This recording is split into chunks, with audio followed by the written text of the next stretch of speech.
masukkan angka presentasi dalam achievement kalian. Itu bagusnya dari jam 10 sampai jam setengah 12. Itu adalah waktu-waktu yang pas.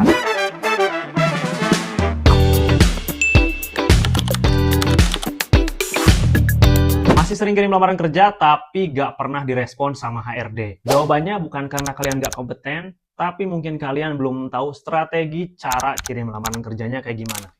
Di video ini gue bakal bahas tentang cara kirim lamaran yang auto respon dan auto cepet dipanggil untuk interview dengan HRD. Di video sebelumnya, gue pernah bahas tentang cara kerja HR dalam proses rekrutmen. Nah, nanti kalian juga bisa cek videonya, linknya ada di deskripsi, nanti gue taruh. Namun, sebelum ke sana, gue bakal bahas dulu tentang cara melamarnya. Nah, yang pertama adalah yang harus kalian miliki adalah platform sosial media seperti LinkedIn. LinkedIn ini sangat penting kalau misalnya kalian mau jejaring sosial dengan banyak relasi di perusahaan-perusahaan. Entah itu dengan HRD, dengan staf-staf lainnya, sehingga kalian bisa riset dulu tentang perusahaan tersebut. Kalau kalian udah kirim lamaran tapi belum dipanggil-panggil, mungkin ada sesuatu yang salah dalam cara melamarnya. Oke, yang pertama adalah CV-nya. Ini gue bahas berkali-kali tentang CV. Nanti akan gue kasih juga video terpisah bagaimana cara menulis CV yang benar dilihat HRD. Oke, nah ini untuk CV-nya, pastikan kalian sesuaikan dengan posisi yang mau lu lamar. Nah, contohnya kalau misalnya lu mau lamar di pertambangan sebagai project manager, lu nggak bisa pakai CV yang notabene di dalamnya itu tentang dunia admin misalnya, atau tentang dunia CS marketing, itu nggak bisa karena segmentasinya sangat-sangat berbeda. Kemudian, pastikan CV kalian dibuat secara ATS, ya.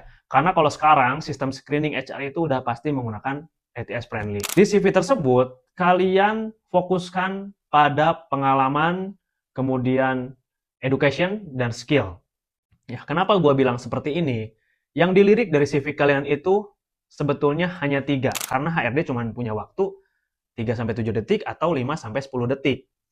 Kemudian, pengalaman ini jangan cuma kalian tulis sebagai job desk-nya aja, bertanggung jawab untuk ABCD, bertanggung jawab mengelola ABCD. Tapi kalian masukkan angka presentasi dalam achievement kalian. Contoh kalau misalnya kalian sebagai marketing. Di marketing itu biasanya kan kalian ada target.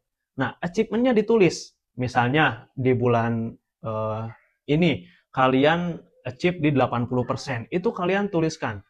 Ya, jadi achievement kalian tuliskan di deskripsi pengalaman lu. Jangan sampai lu nggak tulis karena nantinya dinilai secara general. Oh, ya udah dia as a marketing. Terus yang kedua adalah kalau misalnya kalian mau kirim lamaran via email, pastikan jamnya harus sesuai. Oke, di sini gua nggak bakal bahas terlalu banyak tentang subjek ya, kemudian penulisannya kayak gimana. Gue yakin kalian udah pada tahu tentang cara penulisan untuk ngirim lamaran pekerjaan. Cuman gue mau bahas tentang jamnya yang pas itu sebenarnya kapan ya untuk kirim lamaran.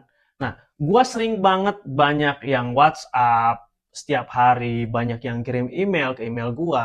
Itu setiap hari bisa 100, 200, 300, bahkan dalam satu bulan bisa dapat ribuan lamaran. Cuman masalahnya adalah waktunya kadang nggak tepat untuk chatnya.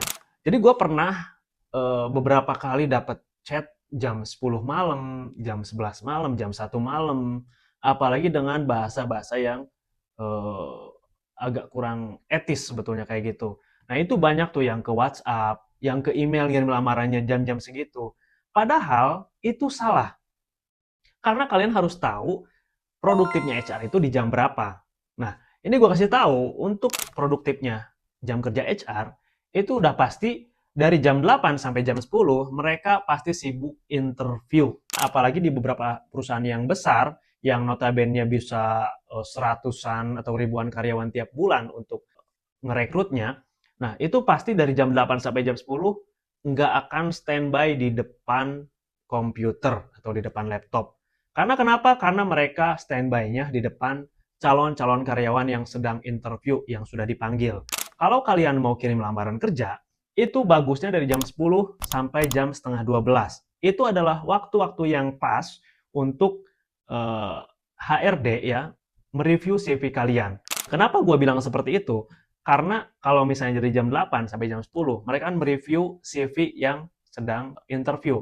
Kalau misalnya kita udah oke sebagai HRD, kita akan ajukan juga ke user. Makanya kita keep dulu. Kalau misalnya ada yang belum pas, artinya gue sebagai HRD akan cari lagi, review lagi CV yang masuk.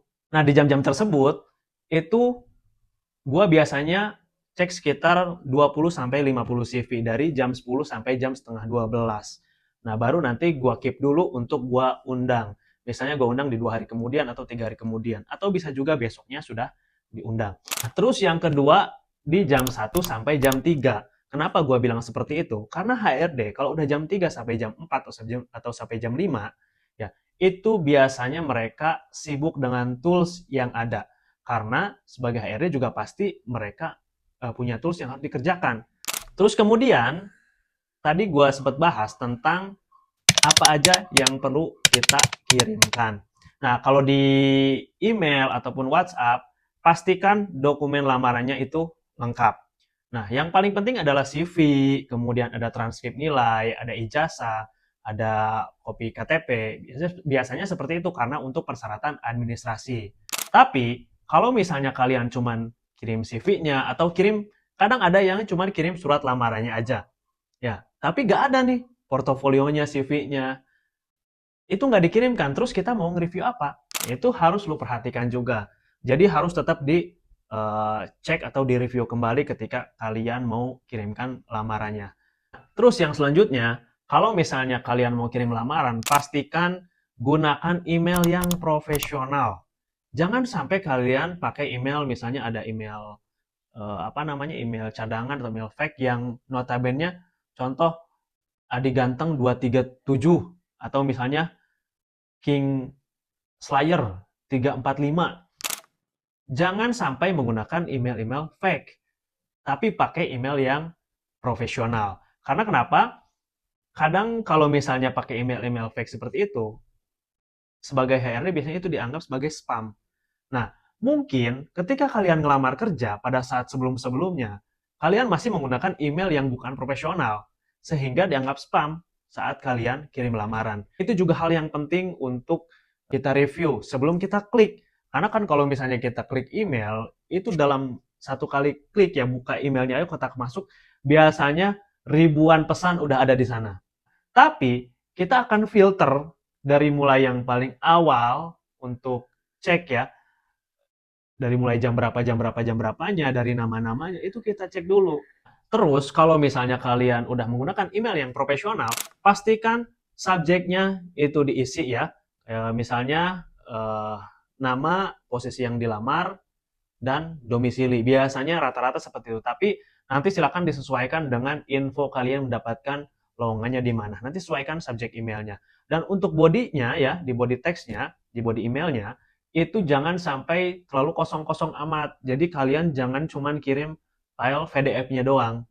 Tapi kalian juga kirimkan lamaran tertulis di sana. Ini yang paling penting, jangan sampai kalian satu template email kalian pakai untuk semuanya. Jadi setiap perusahaan itu beda, setiap posisi yang dilamar juga beda.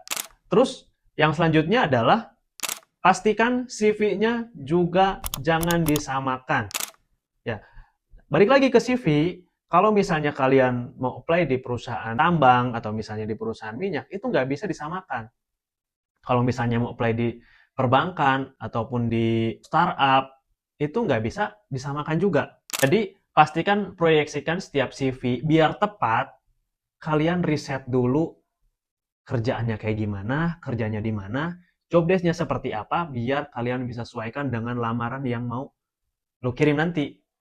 Kalau kalian udah catat poin-poin penting tadi, dan kalian lakukan berulang-ulang ke beberapa perusahaan, gue yakin lu bakal cepet-cepet dapat kerja, cepet-cepet keterima kerja.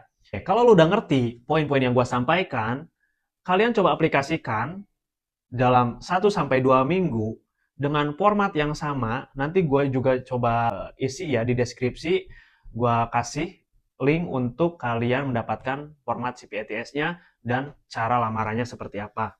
Kedepannya gue bakal banyak bahas tentang video-video tips putar melamar kerja untuk karir journey lu.